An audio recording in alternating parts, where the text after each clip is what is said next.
Ahora me voy con Guido Agostinelli, que es economista. Gracias por venir, Guido. Bueno, qué difícil que es entender a dónde va el gobierno, porque viste que las consecuencias las entendemos, porque además ya las hemos vivido. Pero, ¿qué pasa con esto de decir que detestan el Estado, de jugar al libre mercado, pero después terminan interviniendo? Sí, correcto. A ver, a mí lo que me parece es que lo que hay que pensar es que este esquema cambiario, a mi modo de ver, es mejor que lo que estábamos viviendo. Primero, eso es lo que hay que tratar de entender, porque con el crawling peg que teníamos del 1% mensual, lo que estábamos haciendo era quemar reservas, y esas reservas que estábamos quemando no es que son de Milei, son de todos. Entonces, a mí me parece que es importante entender que este esquema es un poco más fiable. Ahora, ¿cuál es el problema? Es que este esquema es un poco más fiable a costa de un endeudamiento externo de la mano del FMI y de otros organismos internacionales, lo cual obviamente lo hace más difícil porque el gobierno, ¿cómo plantea que va a pagar esa deuda? Con más ajuste. Entonces ahí lo que no se está contemplando es que justamente más ajustes son menos obras para lo que son todas las provincias. Yo vengo de presentar mi libro en todas las provincias del país, imagínate, o sea, hice una vuelta fenomenal y el abandono es total en casi todas las provincias, y las provincias más golpeadas son las provincias que históricamente tienen más industria, porque lógicamente lo que se está destrozando y es donde uno ve más el impacto que quizás en otras provincias que históricamente han dependido más del Estado. Lo que quiero decir es, me parece que todo ese ajuste y esa simplicidad con la que Milei habla y dice, bueno, nosotros lo vamos a pagar con más ajuste, es que nos va a repercutir a todos. Y me parece incluso que este efecto que se vio en el último día, que habrá que ver si no es un movimiento del último día para que estemos hablando el fin de semana largo de esta caída del dólar, hay que verlo, está por verse. Me parece que lo que va a hacer es que seamos menos competitivos, por ende que exportemos menos y que sea más conveniente, como bien comentaban, las importaciones. Ahora, bueno, a eso iba. Las importaciones, cuando hay una apertura indiscriminada, golpea fuertemente en nuestra industria y en las pymes. Creo que cerca de 11.700 firmas han tenido que cerrar.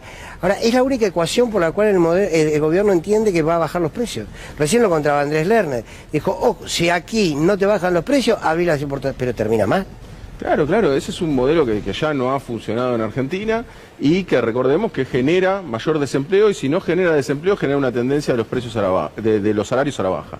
Claro. Esta tendencia de los salarios a la baja para mí se va a ver acentuado, algo que está festejando el gobierno continuamente porque está mal medida la inflación, es que los salarios le ganan a la inflación. Ayer lo dijo Franco. Por ende, ahora hay que ver, porque eso está un poquito desactualizado. El último dato es el de enero. Entonces, lo que hay que ver es, a partir de este nuevo aumento de la inflación, cómo se van a dar los salarios, que seguramente se van a la baja, y que de nuevo, esta explosión de salario que nos promete Milei es mentira, no está ocurriendo, y es algo que viene prometiendo y que no ocurre. Estamos recién en los niveles del 2023 medidos por ellos, bajo ese índice de precios que en realidad no refleja la realidad, y si lo medimos correctamente todavía estamos por debajo. Bueno, esto que marcás es importante. Hoy hablaba con una colega tuya, con Florencia Gutiérrez del CEPA, y me decía, el problema es que las mediciones no se hacen bien.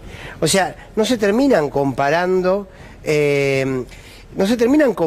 con, si te acompaña, por ejemplo, decía ella, te comparan el empleo y al 2020 en plena pandemia, o al otro año, el mismo, el 2021, y sí, y vos tenías, en la pandemia nadie podía salir a trabajar, no había producción, bueno, entonces digo, hay también que repensar la manera en que se está midiendo todo, ¿no? No, pero por eso, aparte el gobierno en el relato es un especialista de lo que llamamos una falacia, que es de la selección de datos. Ellos artificialmente todo el tiempo están seleccionando el dato que mejor le conviene, cambian de fuente recurrentemente, cuando conviene miden interanual, cuando conviene comparan contra el mes anterior. Todo lo que es interanual en esta primera parte del año le va a dar muy bien porque es comparado con el ajuste que tuvimos a comienzo del año pasado. Entonces, claro, te empiezan con la comparación interanual. Y entonces, después vas a ver que la van a cambiar, y empiezan a hacerla mensual. Ahora con este cambio que tenemos de la tendencia de la inflación, que seguramente de al alza, seguramente cercano al 4%,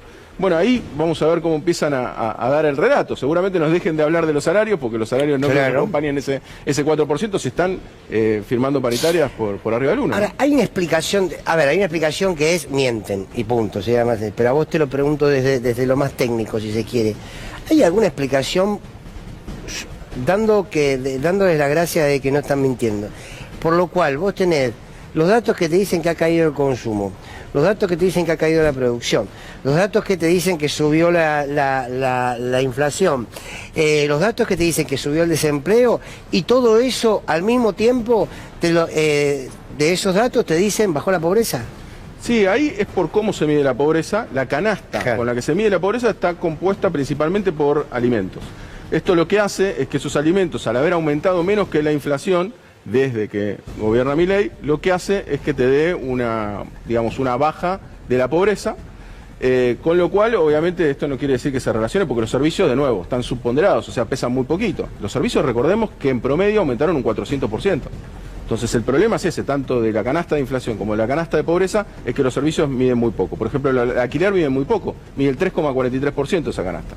¿Quién gasta el 3,43% de esos ingresos solo en alquiler? Entonces eso ya te habla de la distorsión de esas canastas. Y en el componente de la pobreza se da eso, y aparte se da en que se recupera generalmente lo que son los asalariados. Después de un gran ajuste, empiezan a recuperar. Ahora, ¿cuál es la trampa metodológica de Milei? El primer semestre se lo enrostra al gobierno anterior. Claro. Y el primer semestre es de él, 100%. Sí. Te digo más, algo que se dice poco. Sí. El último semestre de Alberto Fernández, en realidad está influenciado por Milei. Porque hay 18 días, hay 18 días de la devaluación de Milei. O sea que el 41,7 desde que partimos de pobreza, que es de Alberto Fernández, en realidad tiene unos pocos días influenciado por el ajuste de Milei. Entonces lo que quiero decir es, estamos más o menos al nivel del 2023, la pobreza medida bajo estos términos. Ahora, ¿qué está levantando ahora los precios? Los alimentos. Levantó el último mes. Sí. O sea que lo que es pobreza va a empezar a no darles también. Claro. ¿No? Claro. ¿Pablo? No, estaba pensando cuando hablas del tema dólar y el efecto en las importaciones, y tengo una sensación que en estos días quedó claro que el gobierno está dispuesto a hacer cualquier cosa, cualquier sacrificio a cualquier costo para evitar que la inflación se dispare todavía más. Esa es la pregunta que te llevo, si vos ves exactamente eso, que incluso puede resignarse, lo hablamos en algún momento con Andrés, a comprar reservas todo el tiempo posible a cuenta de que el dólar baje lo máximo que pueda. Bueno, mirá, sí, concuerdo totalmente, esa es la lógica de ellos, bajar la inflación a lo que cueste. De hecho, a mí me sorprendieron unas declaraciones en una entrevista muy larga que dio Milei en estos días, en las que dijo algo que parece no haber leído el acuerdo del fondo, lo cual me preocupa, que dice que la única forma que tienen ellos de acumular reservas es que toque el piso bajo, los 1.000 pesos. Sí.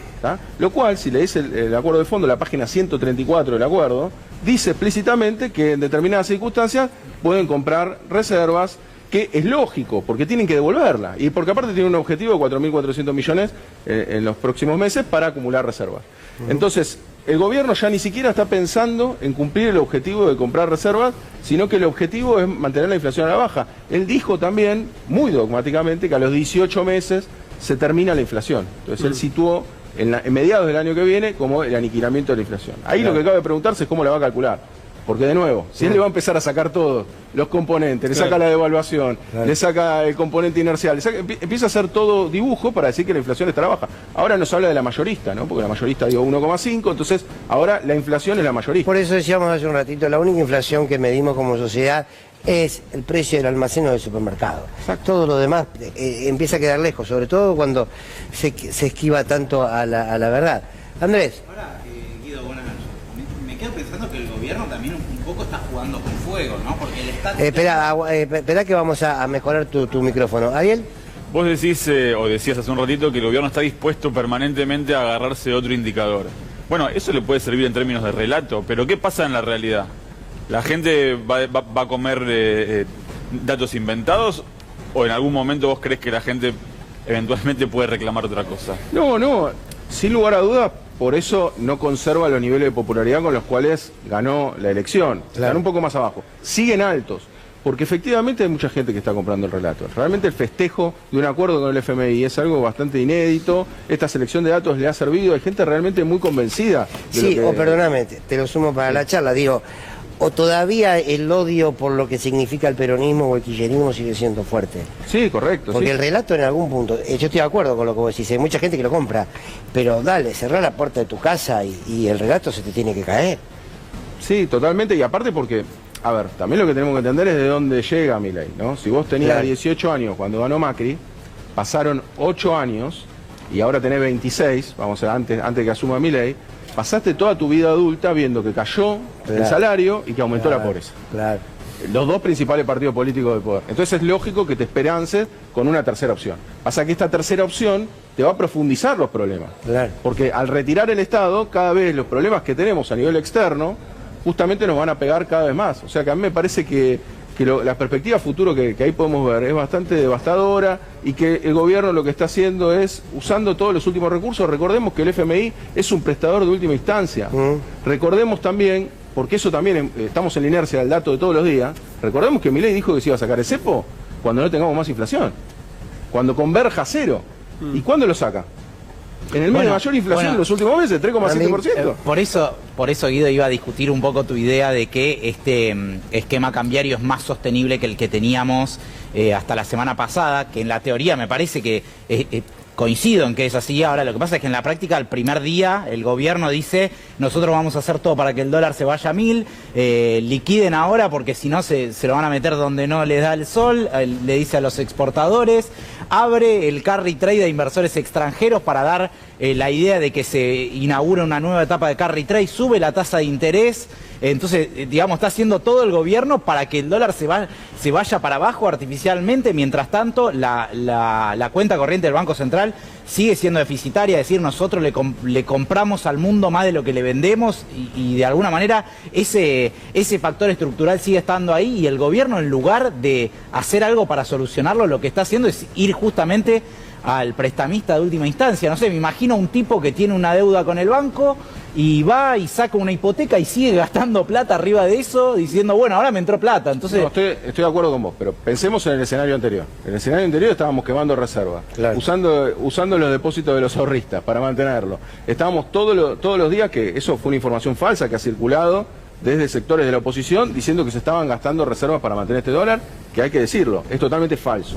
Ni lunes, ni martes, ni miércoles se gastaron dólares del Banco Central para mantener este tipo de cambio, con lo cual yo lo celebro porque, insisto, son pero reservas así de mismo todos. te digo, Está bien, después ¿qué no está... estamos? Estamos a 17 de abril. No, el Banco Central tendría que estar comprando, no tendría que poner el cartelito sin intervención, tendría que estar comprando de a 200, 300 palos. Veníamos de ventas que nos habíamos fumado en una semana 1.400 millones de dólares. No, está Entonces bien. a mí me parece que el cambio hay que resaltarlo en ese sentido de que es positivo para todos que eso ocurra. Ahora, que no es sustentable en el tiempo, estoy de acuerdo, desde ya. Y esto, más temprano que tarde, puede empezar a generar una inercia de un alza del dólar y que después de nuevo estemos luchando contra la brecha de arriba. Y además lo que me parece, no sé, te pregunto, si el gobierno no se está comprando un quilombo para antes de las elecciones, forzando tanto a que baje el dólar ahora, dado que... Nada, obviamente las presiones electorales, ¿no? La volatilidad electoral, eso siempre hay como una dolarización de cartera en la previa a las elecciones, y entonces es peor en definitiva tener el salto un mes antes de las elecciones que tenerlo ahora. No, sin duda es pésimo. A ver, el problema por el cual salimos del esquema anterior era porque el dólar estaba apreciado. Evidentemente porque había mucha venta de dólares que no permitían que sigamos acumulando dólares, vamos a decir así, los privados, entre comillas. Si saltean lo que es, cambian el esquema cambiario y lo que haces es apreciar el tipo de cambio y Milei nos dice vamos a comprar dólares en la brecha, en la parte baja de la banda, para mí es una pésima señal del mercado. Porque justamente estás alentando todos los problemas que teníamos, estás alentando que importe. Realmente acá, si alguien se quiere abrir una fábrica, ¿vos qué le dirías? Vos que estás viendo siempre los datos de importación y demás. Abrite una importadora. ¿Cómo te vas a abrir una fábrica? Totalmente. Si te está yendo el dólar abajo. Entonces este es el problema de los incentivos que plantea el gobierno. Opero desde el sentido común. Si yo tengo guita para invertir, es mejor ponerla en el carry que invertir en cualquier tipo de sí, en el carry o en negocio importación. O lo que sea. Sí, no, importación también puede ser, pero- porque haces una diferencia. Hoy tenía datos de una de estas plataformas que traen paquete de afuera, 850% crece 850%, y ahí no genera laburo para nadie, ni para el comercio local. Es un paquetito que viene, lo dejan en el aeropuerto de Ernequian, que ahora está construyendo otro depósito para guardar más paquete y lo dejan en la puerta de tu casa. Nada más. Por eso, porque ese es el problema de ver el relato económico desde un Excel y sin pensar realmente que hay gente en el medio, ¿no? O Ya sea, que somos todos avisaron, nosotros. recién lo veíamos, vos también lo dijiste, recién lo veíamos en un titular del diario Clarín, que el gobierno está diciendo no vamos a homologar ninguna paritaria. Uno la sensación que tiene es que más temprano que tarde esto choca, no se sabe cuándo, y no ve ni una sola medida que revierta esto, digamos. pueden aumentar mejor los precios, puede tener más o menos equilibrado el dólar, qué sé yo. Si vos no tenés aumento de salario, si ya están planificando un año donde no va a haber un mínimo aumento de salario, esto va a ser insostenible. Esto va a ser insostenible. Entonces, digo, ¿cuál es porque uno decía, bueno, para escapar de la situación en la que estaba, tenían que tener el préstamo del fondo. Ahora, el préstamo del fondo, si se les empieza a escapar otra vez del dólar, van a tener que empezar a usarlo para comprar. ¿Y cuánto les dura? No, y aparte Y está después, ¿quién generando te interés. da? Está generando Claro, interés, eso es lo que uno se olvida. Ellos dicen, armamos todo un muro gigante de dólares por si querés atentar contra el dólar, no puedas. Lo cual es parcialmente cierto. De hecho, nadie está especulando hoy en día a los 1.400 pesos sacarle dólares al Banco Central. Pero ese muro también genera intereses. Y esos intereses te dicen, con total impunidad, se va a pagar con ajuste. O sea que en definitiva todos tenemos que pagar que haya un muro de dólares cuidando el tipo de cambio. Guido, gracias por venir y por la claridad de siempre. Gracias. No.